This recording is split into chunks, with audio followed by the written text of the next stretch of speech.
Cancer గురించి diet చెప్పమని చాలా మంది అడుగుతున్నారు. Okay, normal cell, cancer cell తేడా ఏంటి?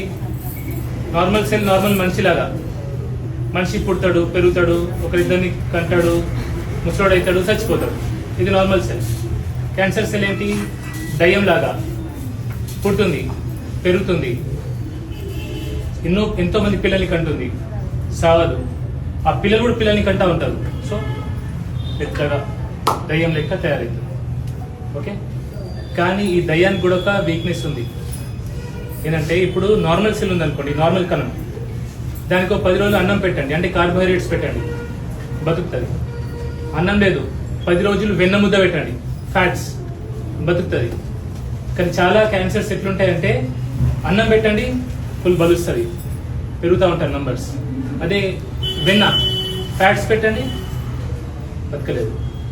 ఎందుకంటే క్యాన్సర్ లోపల మైటోకాండ్రియా అయితే ఉంటుందో అది అబ్నార్మల్ ఉంటుంది.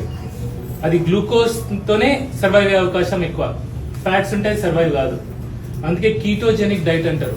ఓకే, సో ఇది దయచేసి మీరు రీసెర్చ్ చేసి క్యాన్సర్ పేషెంట్స్ మీరు ట్రై చేయొద్దు. కీటోజెనిక్ డైట్ ఉంటుంది, మీకు అవగాహన తెలియాలి కాబట్టి నేను చెప్తున్నా అంతే. అది మీకు సరిపోతా లేదా అనేది మీ క్యాన్సర్ డాక్టర్ ఎవరైతే ఉంటారో